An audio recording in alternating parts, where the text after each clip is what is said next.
बुधवारी अमेरिका आणि इराण यांच्यात युद्धविरामाची घोषणा झाली, पण त्यानंतर आज सकाळीच इस्रायलकडून लेबनॉनवर हल्ले झालेत। त्यामुळे पुन्हा युद्धविरामाबाबत अनिश्चितता निर्माण झाली। त्याचा परिणाम भारतीय शेअर बाजारावर झाला। सकाळपासूनच सेन्सेक्समध्ये घसरण होऊ लागली आणि दिवसभरात सेन्सेक्स 931 अंकांनी घसरून 76,631 वर आला, तर 222 अंकांनी घसरलेला निफ्टी 23,775 वर स्थिरावला। जागतिक बाजारात कच्च्या तेलाच्या किमतीत वाढ झाली, तर भारतीय रुपया डॉलरच्या तुलनेत 17 पैशांनी घसरला।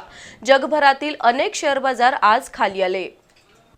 अमेरिका आणि इराण यांच्या 2 आठवड्यासाठी युद्धविराम झाल्याचं जाहीर झालं आणि बुधवारी भारतीय शेअर बाजारात जणू दिवाळी आली। पण हा आनंद आज टिकला नाही। आज सकाळीच इस्रायलनं लेबनॉनवर जोरदार हल्ले केले, त्यामुळे गुंतवणूकदारांनी आज सावध भूमिका घेतली।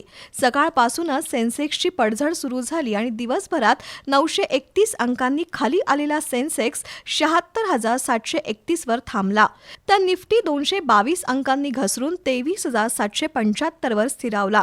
त्यामुळे बुधवारी भारतीय शेअर बाजारानं घेतलेल्या तेजीमध्ये सुमारे 33% घट झाली। आज कच्च्या तेलाच्या दरातही 2.9% वाढ झाली, तर भारतीय रुपया डॉलरच्या तुलनेत 17 पैशांनी घसरून 92 रुपये 71 पैशांवर आला। अमेरिका आणि इराणमधील युद्धविराम टिकतो की नाही ही भीती निर्माण झाल्यानं जगभरातील अनेक शेअर बाजारात घसरण झाली। दक्षिण कोरिया, जपान, चीन, हाँगकाँगमधील निर्देशांक खाली आले। केवळ अमेरिका आणि युरोपियन शेअर बाजार वाढले।